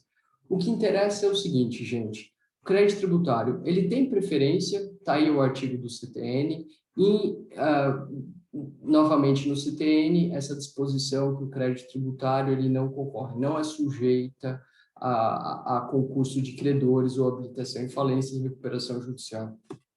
A partir dessa diretriz que vem do Código Tributário Nacional, a gente tinha uma disposição, novamente a gente está falando de suspensão, como foi bem indicado aí pelo professor Justino e pela professora Sinira, a gente tinha essa disposição indicando o seguinte: as execuções de natureza fiscal não são suspensas pelo deferimento da recuperação judicial. Parênteses, essa ressalva pode ser ignorada no contexto da lei, porque não existia o parcelamento aí indicado. Então, o que dizia a lei? A execução fiscal, ela prossegue normalmente, o fisco, a posição do fisco eu não tenho nada a ver com essa situação de crise. Obviamente que teve uma reação da jurisprudência, e aí os pontos importantes que foram bem salientados, a legislação está ficando mais madura com base nesse desenho que foi construído pelos precedentes, isso é um outro ponto, mas houve uma alteração, e a alteração ela é a seguinte: olha, mantém-se a suspensão da execução fiscal, todavia, e esse todavia importa imensamente, ao meu ver, a competência se indicou aqui, se atribuiu a competência do juízo de recuperação judicial para determinar a substituição dos atos de constrição que recaiam sobre bens de capital essenciais à manutenção da atividade empresarial. Gente, esse artigo não vem à toa. ele é uma reação, e esse é o primeiro ponto, a diversos precedentes, notadamente na segunda turma do STJ, indicando que o prosseguimento da execução fiscal não poderia, de maneira alguma, inviabilizar a recuperação judicial da empresa.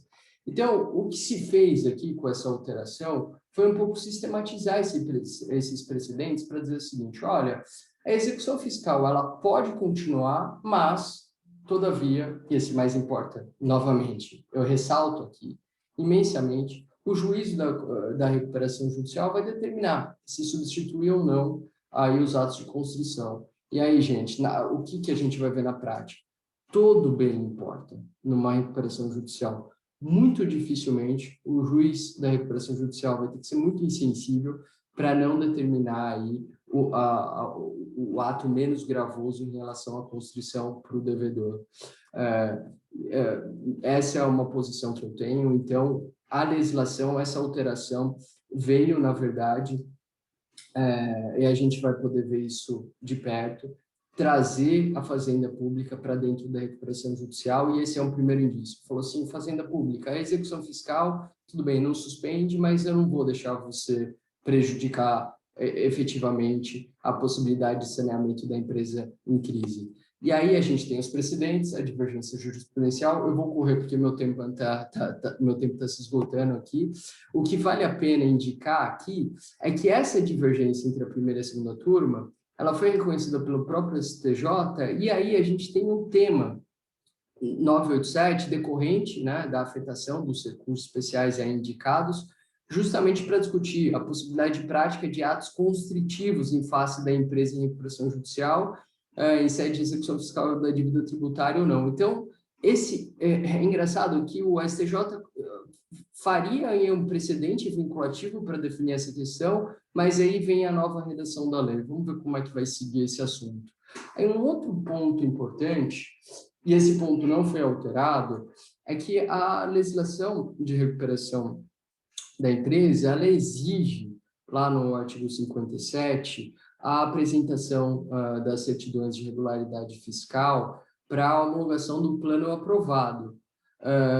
Justamente porque essa não existência, digamos assim, vamos usar essa figura da fazenda pública na recuperação judicial, os tribunais, inclusive aí o Superior Tribunal de Justiça, passou a dispensar essa certidão de regularidade fiscal como condição para a homologação do plano.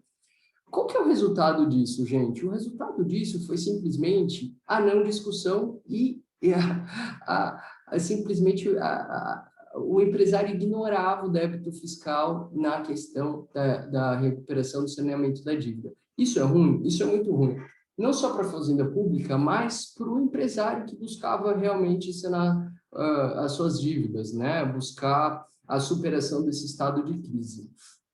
Mas a salvação para a dívida fiscal, no fundo, ela dependia do refis. Essa é a verdade da prática que a gente pôde aí contribuir e participar.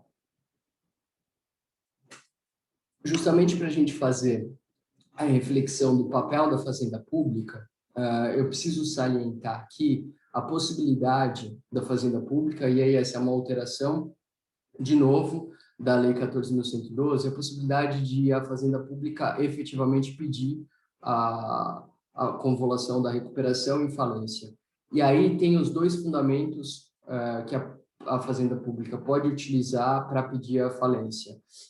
Novamente, a gente começa a perceber a atuação da fazenda pública dentro da recuperação judicial. Se isso é bom ou ruim, a gente vai ter espaço aí para discutir, mas esses são os dois casos. O descumprimento de parcelamento ou transação tributária, que a gente vai poder passar, e esse inciso difícil de interpretar, e vamos ver qual que é o desenho que os precedentes judiciais poderão fazer para a gente poder aplicar esse inciso. Vamos ver como é que a Fazenda vai atuar, mas é quando identificado o esvaziamento patrimonial da devedora que implique liquidação substancial da empresa em prejuízo de credores não sujeitos à recuperação judicial, inclusive as fazendas públicas.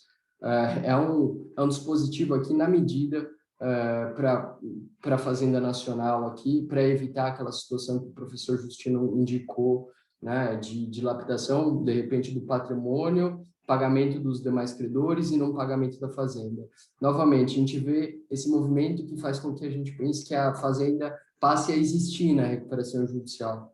De novo, vamos ver se isso é bom ou ruim.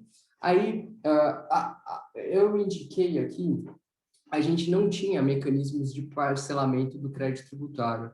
Vejam, a professora Sinina bem colocou, né? O que quer o empresário em dificuldade? Quer parcelamento e desconto, essa é a verdade, que é um fôlego para recuperar a empresa, para superar a situação de crise. E aí vem a lei 14.112 e ela traz três tipos de parcelamento e uma previsão de transação tributária.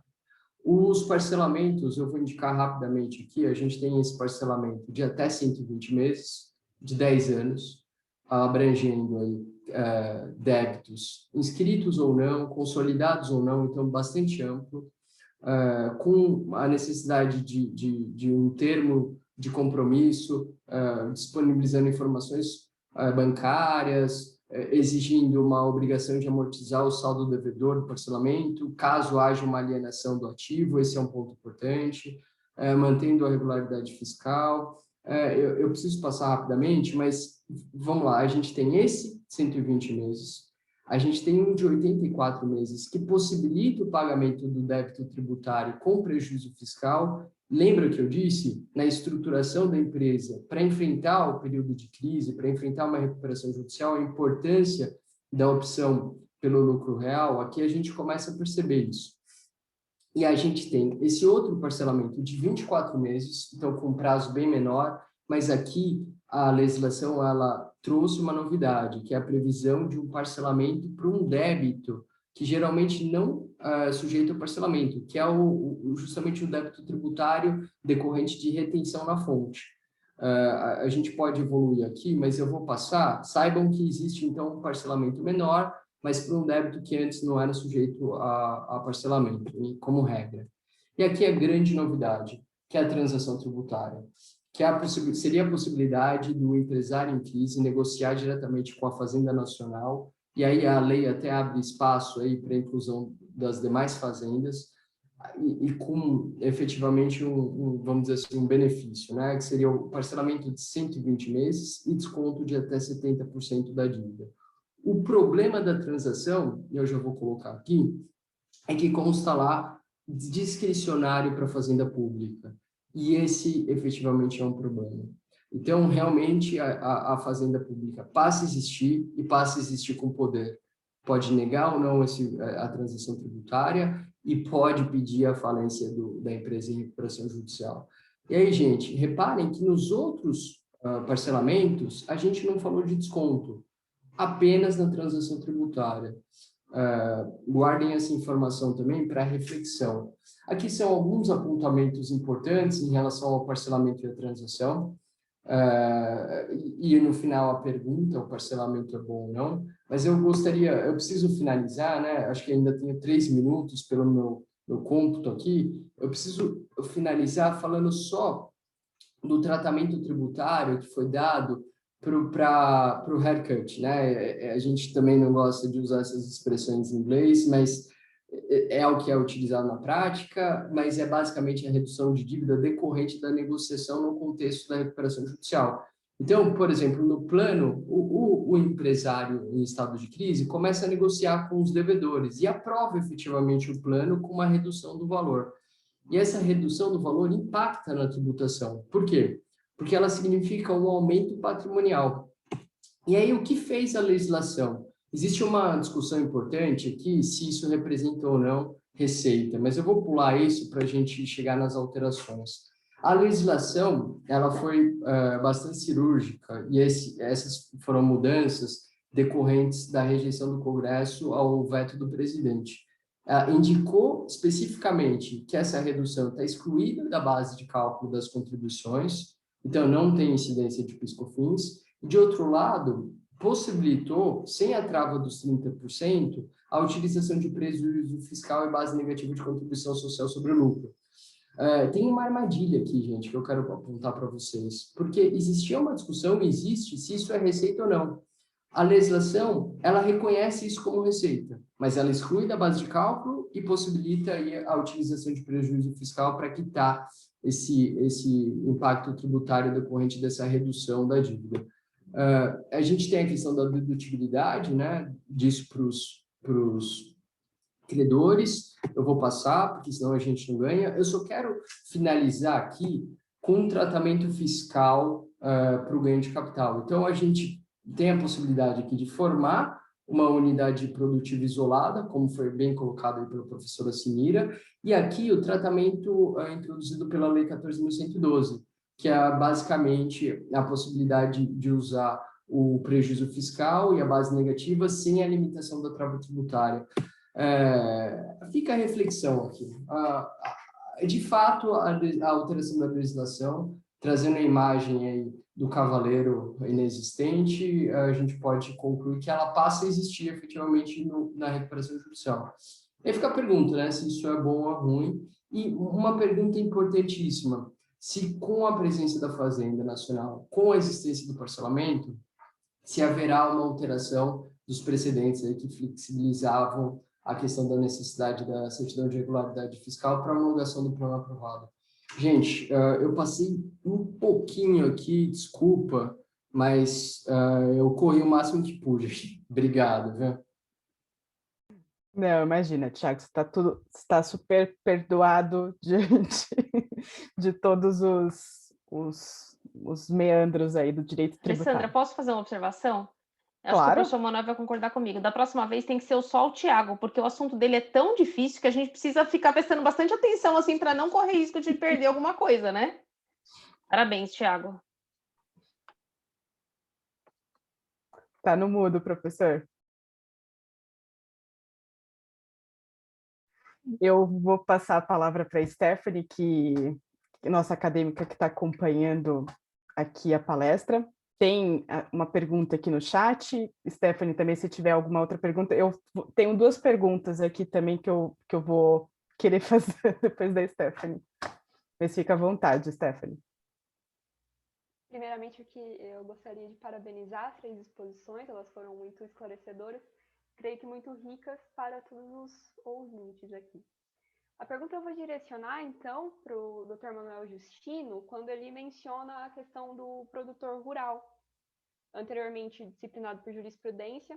Uma pergunta da Júlia, que vai falar se essa previsão legal agora da recuperação judicial para o produtor rural trouxe alguma segurança jurídica, mesmo que esse procedimento não seja o mais adequado.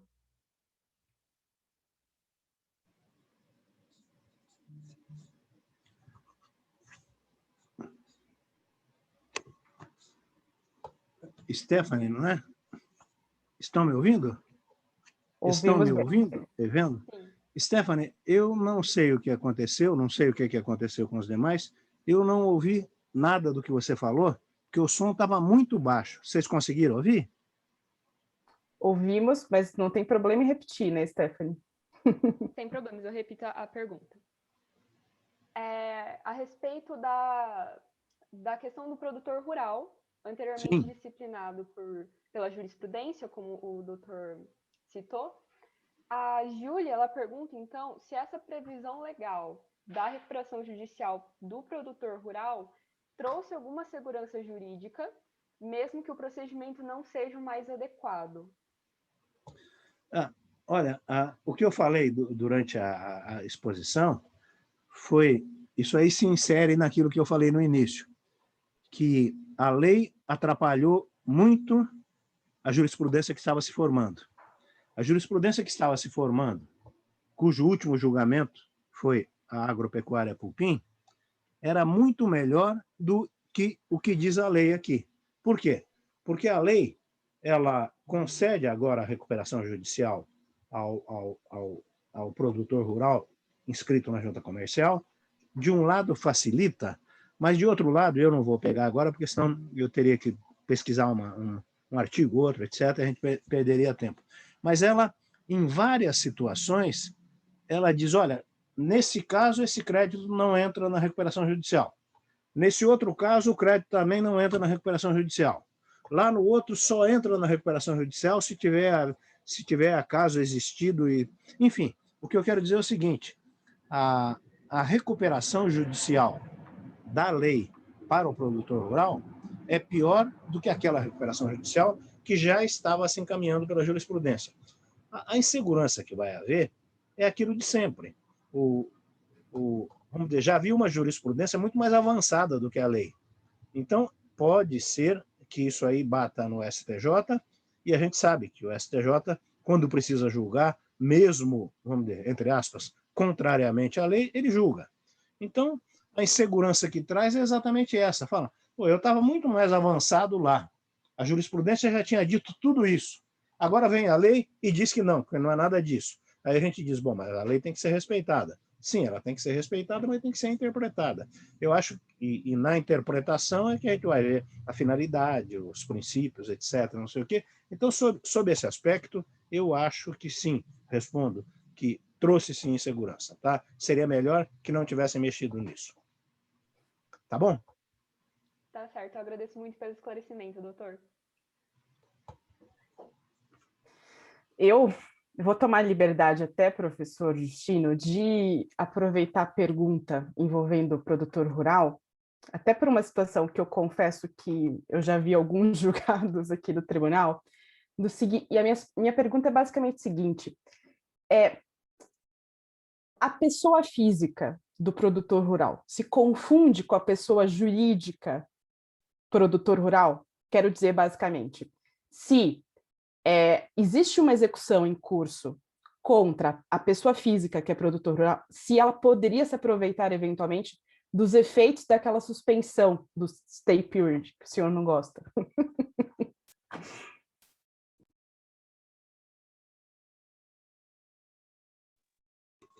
É para mim que você perguntou, Alessandra? Para você. Que era para mim. Eu achei. Veja o seguinte, o artigo 971 diz, todo mundo sabe, né? O empresário é uma pessoa, né? Uma pessoa física. O empresário cuja atividade rural constitua a sua principal profissão, etc., não sei o quê, pode registrar-se na junta comercial e, a partir desse momento, ficará equiparado para todos os efeitos ao empresário sujeito a registro. Então, o que acontece? Deixa eu dar o exemplo do Pupim. Exemplo é sempre bom. Tem a Agropecuária Pupim Limitada. Essa agropecuária é uma pessoa jurídica. O Pupim e a mulher dele eram produtores rurais, é esse o termo. Eram produtores rurais, mas não estavam registrados na junta comercial. Numa situação dessa que eu acabei de falar, sem mudança, uma execução contra o Pupim, o José Pupim, só vai pegar os bens do José Pupim, não vai pegar os bens da empresa. E ao contrário, se é uma execução contra a empresa, não vai pegar os bens do José Pupim. Agora, se o José Pupim, como fez, se registrar na junta comercial e, segundo o artigo 971, ficará equiparado para todos os efeitos ao empresário sujeito a registro, aí sim, aí ele é empresário individual, registrado na junta comercial, e os bens dele, se ele pedir recuperação, e aí os bens se confundem, porque é tudo pessoa jurídica, tá? Tudo pessoa jurídica. Os bens se confundem, tanto que, por exemplo, o José Pupim entrou, então, na recuperação. O tribunal mandou entrar. Se houver se houver convolução da recuperação em falência, vai arrecadar todos os bens da Agropecuária Pupim Limitada e todos os bens do José Pupim, desde que ele tenha, certo, não sei o quê, né? Ou seja, a gente tem falado bem isso para os empresários. Fala, ó, você está querendo recuperação? Tudo bem, mas não se esqueça que recuperação mal feita dá falência. E, portanto, aí pegam seus bens todos. Aí o empresário vai, não, estou sólido, não tem problema e tal. Deu para entender? Não tá bom. Perfeito, professor. Eu vou direcionar agora uma pergunta para a professora Simira, que é até de um tema processual que eu costumo gostar bastante. Professora, a nova lei de recuperação, desculpa, a reforma da lei de recuperação, corrigindo aqui os isso aí, Ale. ela prevê expressamente a possibilidade de desconsideração da personalidade jurídica. Haveria alguma incongruência nesse dispositivo, professora, no seguinte sentido: se a falência é uma forma de extinção regular, por que prever no mesmo artigo a desconsideração? E a gente não está falando aqui, por exemplo, de co-obrigados ou congêneres, assim. A lei, na verdade, assim, o que eu entendo, a desconsideração, ela já era aplicada à falência na prática. A lei fez questão de remeter ao Código Civil na reforma. Então, na verdade, a regra é, se uma sociedade empresária... eu achei até que essa parte da falência ficou bem bonitinha, eu gostei, porque eu achei fez essa distinção, né? Então, veja, se eu tenho lá um empresário individual e ele tem a falência decretada, é o que o professor Manuel falou, vai tudo que é dele, ele é uma pessoa física, acabou, ele é responsável por tudo, não tem separação patrimonial, não tem empresa aí, ele é uma pessoa só. Se eu tenho uma sociedade limitada, se eu tenho uma Eireli, ou se eu tenho uma sociedade anônima, por exemplo, a sociedade falida é a pessoa jurídica, então o sócio não é falido. Então isso vai atingir, essa falência vai atingir o patrimônio do sócio? Não, não vai. Essa é a regra, não vai. Então esse sócio fica livre. Né, ele vai seguir a vida dele, embora a gente saiba que do ponto de vista tributário, o Tiago, aí meu amigo, vai dizer que não, que ele responde, né? Do ponto de vista trabalhista, vai vir lá alguém para dizer que tem responsabilidade, mas falível ele não é. Ele é um sócio de uma sociedade falida. O que acontece, o que existe, né? Para sociedades de responsabilidade ilimitada, que hoje em dia não existe mais, que é aquele nome coletivo, em comandita, e para eventuais grupos econômicos, você pode ter uma extensão da falência. Quer dizer, aquele sócio de responsabilidade ilimitada vira falido junto com a sociedade. O que a lei fez? Ela trouxe a desconsideração. A desconsideração é para que situação? Na verdade, já era aplicada. A lei só veio falar expressamente. Na verdade, a lei de liberdade econômica, a MP da liberdade econômica, já tinha criado lá o artigo 82A. Quando converteu em lei, não entrou, esse artigo não entrou e agora entrou. Então, para que situação que eu aplico a desconsideração? Então, a desconsideração não é para o sócio de responsabilidade ilimitada. Ela é para uma sociedade em que há responsabilidade limitada, ou uma Eireli, porque também há responsabilidade limitada, também não é para o empresário individual, é para a sociedade e é para a Eireli em que, durante a falência, se constatar abuso da personalidade jurídica, seja por dívida de titularidade, seja por confusão patrimonial. Tanto é que o que a gente tem visto aí na prática é fazer a desconsideração por incidente, como manda o CPC. Por quê? Porque eu preciso apurar. Então, não é toda falência, como bem disse o Tiago, não é toda falência que é fraudulenta e não é toda falência que gera desconsideração. A falência que gera desconsideração é a falência de alguém, de uma pessoa jurídica que tem responsabilidade limitada e que, em razão da constatação do abuso da personalidade, passa a responsabilizar também o sócio. E aí é importante ressaltar que esse sócio ele vai ser responsabilizado dentro do limite das obrigações da sociedade falida. Aí sim ele vai ter, de fato, uma obrigação, uma responsabilidade relevante. Antes dessa desconsideração, numa sociedade limitada, nenhum sócio tem responsabilidade, a não ser se for com base no CTN ou se for com base na CLT, aí com base nas legislações especiais. Mas para nós aqui da falência, falida é só a sociedade. Não sei se eu fui clara, mas é mais ou menos isso. Eu acho que nesse ponto do que acontecia na prática não teve tanta novidade assim, mas é importante dizer. Eu acho que é importante a lei dizer, né, do que a gente ficar aplicando subsidiariamente. A lei está dizendo. Eu acho que valeu, que foi bom. Professora Sinira, eu vou cobrar depois se realmente a desconsideração vai se aplicar só para esses casos de... Não, aí senão... Ai. Olha lá, professora. É isso que a gente aprende, né, agora. Ai, não, tô brincando, professora. Você foi super, super clara e eu acho que eu também acho que há alguma margem também ali para aplicação mesmo da desconsideração.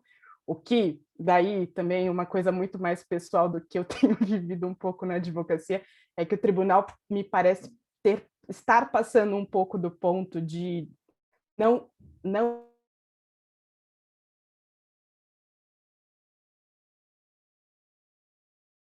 averiguar efetivamente, como você mesmo mencionou. Tiago, última pergunta para a gente fechar. O que esperar do físico agora nas recuperações? Uma pergunta ampla. Pergunta que eu considero dificílima, Alessandra.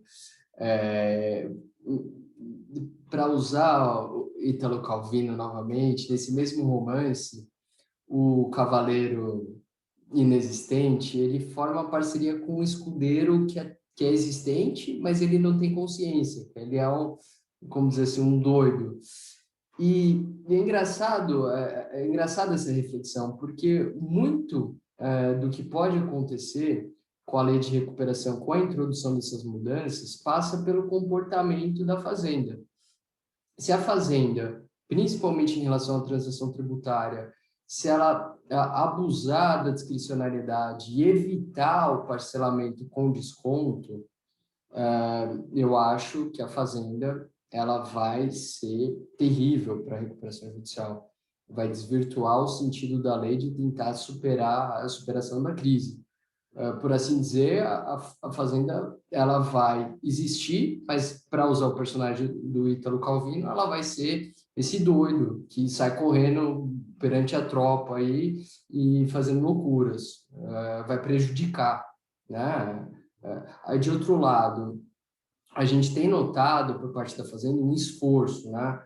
Tem aí inúmeras portarias com base na lei de transação, estabelecendo editais e buscando efetivamente um parcelamento dentro desse espírito de transação tributária. Obviamente que a gente está falando da União e a gente sabe muito bem que na situação de crise a gente precisa olhar para os demais entes que possuem competência tributária. Então, eu já estou fazendo um recorte aqui, mas o que eu quero dizer é o seguinte, vai depender muito da construção jurisprudencial para fazer o desenho correto, com base nos princípios, com base na leitura da lei ali mais contextualizada, e vai depender de como a fazenda atuar, e vai depender também do contribuinte. O contribuinte, se ele buscar sanear a situação de crise, buscar a transação tributária, buscar equalizar a dívida tributária, eu acho que pode ser uma ferramenta a mais. Mas, de novo, são pontos em aberto, Alessandro. Eu não tenho uma resposta precisa para esse questionamento. A gente acabou recebendo 2 perguntas aqui, um pouco, a gente, se vocês permitirem, professora Sinira, acho que dá tempo? Dá? Então, Stephanie, você direciona? Sim, eu vou direcionar então a pergunta para o professor Justino, que é a respeito da nova redação dada então pela Lei 14.112, que deu uma nova redação ao parágrafo único do artigo 67. Perguntam aqui como que o senhor entende que será construído pelos tribunais o conceito de bens ou serviços que sejam necessários para a manutenção.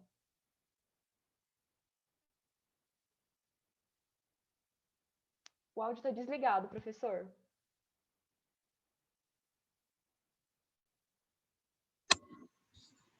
Não, eu sabia que estava desligado, mas eu perguntei para quem que era a pergunta.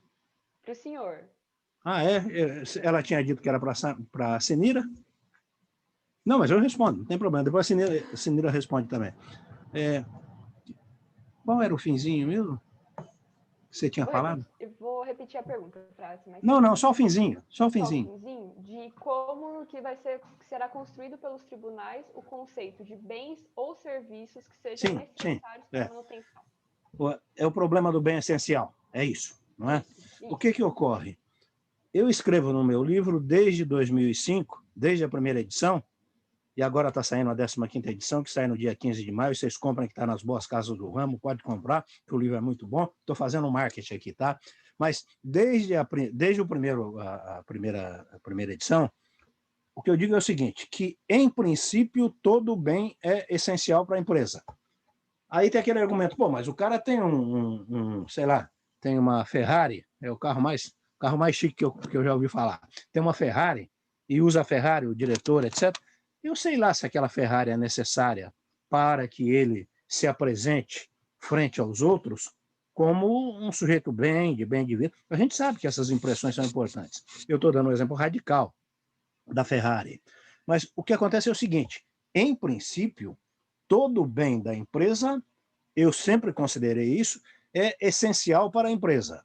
Agora, se o banco ou o fisco querem penhorar aquele bem, querem levar embora e tal, cabe ao credor provar que o bem não é essencial. Mas está se formando uma doutrina, a jurisprudência ainda não, está se formando uma doutrina que quem tem que provar que o bem é essencial é o devedor. Eu acho que não. O devedor vai dizer o seguinte, olha, eu tenho uma empresa montada, para que eu comprei isso? Eu comprei porque eu preciso para a empresa. Por que eu tenho uma Ferrari? Porque todos os caras, de diretor, presidente de empresa na minha faixa, têm isso aqui. Então, esse bem é essencial. Aí o outro vai dizer, não, mas não precisava de Ferrari, não sei o quê e tal. Tá bom. Então, o meu entendimento, e não é de agora não, é desde antes, que já foi muito criticado. Tem gente que está de acordo, mas a maioria eu sei que não está de acordo, dizendo que não. Que o devedor é que tem que provar que o bem é essencial. Eu insisto o seguinte, que quem tem que provar que o bem não é essencial é o credor. É ele que quer executar, quem executa é que prova. Deu aí, Stephanie? Deu? Sim, só tem mais um complemento da pergunta, que no que diz respeito a essa alteração específica, então, se haveria, enfim, uma equalização necessária das forças entre os fornecedores, que, em regra, seriam componentes da classe dos quirografários e instituições financeiras, que geralmente se enquadram na classe dos credores com garantia real. Sim, e o que tem isso? Eu realmente estou com dificuldade. Não é que eu estou surdo, não. Velho sempre é surdo, tá? Mas é que o som está realmente muito baixo. Eu, gozado que o deles eu ouço todos. Fala. Você quer que eu tente? Pois é, você eu ouço bem. A Stephanie eu não estou conseguindo. Você quer direcionar, Alessandra? Posso fazer, sem problemas. Tá Aqui, professor, só para a gente até entender bem essa questão, a gente está falando do artigo 67, que fala sobre o tratamento diferenciado dos fornecedores. De qual artigo? 67. 67, sim. Vamos lá. Fala do tratamento diferenciado que foi incorporado agora pela reforma. No que diz respeito a esta alteração específica, que de alguma forma já era incorporada por advogados em vários planos de recuperação apresentados à Assembleia Geral de Credores, há, enfim, uma equalização necessária e saudável das forças entre fornecedores, em regra, componentes da classe dos quirografários e instituições financeiras, que geralmente se enquadram na classe dos credores com garantia real? Na verdade, posso intervir? Que eu acho que eu estou tentando entender a pergunta, porque ele fez... Eu estou com dificuldade. A pergunta está complexa. O que eu acho que ele quer dizer é o seguinte, vamos ver se eu entendi, né? Se com o 67 parágrafo único, aquela história do tratamento diferenciado, né, para quem continua fornecendo bem lá, se haveria uma equalização necessária, ou seja, precisaria dar um tratamento igualitário aos credores quirografários e às instituições financeiras, considerando que os quirografários, os fornecedores são normalmente quirografários e as instituições financeiras podem ser credoras com garantia real. E talvez se há um desequilíbrio entre esses duas classes. Acho que é isso, né, que ele quer saber? Mas eu acho ótimo. Obrigado, Sinira. Eu acho o seguinte, isso aqui já existia na lei anterior e já era feito, mas não tinha muito efeito, não é? Aqui, o cerne da questão, me parece, está lá no parágrafo único, dizendo que pode prever tratamento diferenciado aos créditos sujeitos à recuperação judicial pertencentes a fornecedores de bens ou serviços que continuarem a provê-los normalmente após o pedido de recuperação judicial. Então, é aquele troço que já existia, e por isso é que a lei, aliás, aqui a lei talvez tenha até andado bem, do credor parceiro. Ou seja, todos os credores quirografários eu vou pagar 60%. Se o credor quirografário continuar fornecendo para mim, eu pago 60% mais o valor do que ele me fornecer para o débito. Ou seja, é a consagração da diferença de tratamento ante situações diferentes. Claro que, se todos estiverem na mesma situação, nenhum continua fornecendo. Ele não pode querer nenhum benefício. Agora, se daqueles 50 credores quirografários, 2 aproveitam isso e começam a fornecer, ou o próprio banco volta a fornecer dinheiro, ele tem esse benefício. É o tratamento que todo mundo já usava do chamado credor parceiro. E a gente tem bastante acórdão nesse sentido, né? Eu acho que era isso, não é, Stephanie? Tá bem? Então tá bom. Obrigado, Senira. Eu não ia entender a pergunta. Não, a professora Senira interviu Imagina. nada como alguém que vai esmiuçando o É que o assunto é complicado mesmo, mas tudo bem, vamos lá, a gente tenta, né? Sempre que eu vou fazer palestra agora, eu vou pedir para a Senira ir junto comigo. Aí, se eu não entender, fala, Senira, me fala aí o que eles estão falando. Né? Mas, enfim, gente, eu agradeço novamente todos vocês. Stephanie, obrigada aí pelo suporte. Professor Justino, sempre um prazer ter uma aula sua. Professora Senira, as suas ex-alunas não estavam erradas em absolutamente nada. E, Thiago, obrigada aí pela parceria de sempre. E Thiago aqui nos bastidores também, a Fabiana, mais um evento que acho que foi muito esclarecedor para todos que puderam acompanhar. Obrigada aí a todos, gente. Obrigado, Alessandra. Obrigado, continua isso. Qualquer coisa que você precisar, eu estou à sua disposição, tá? Sempre. Só para ver o seu sorriso, tá? Eu também, viu, Ale? Pode contar comigo. A gente ainda vai tomar um café, Senira. Vou lá no Mackenzie quando essa pandemia permitir. Nossa, eu não vejo a hora de voltar para aquele Mackenzie. Não vejo a hora. Mas é isso, gente. Obrigado, gente. Boa noite. Boa noite. Tchau, gente. Boa noite. Muito obrigada. Beijo, obrigada, tchau. Ale, pelo convite. Obrigada. Beijo para todo mundo. mundo. Tchau, tchau. Tchau, tchau.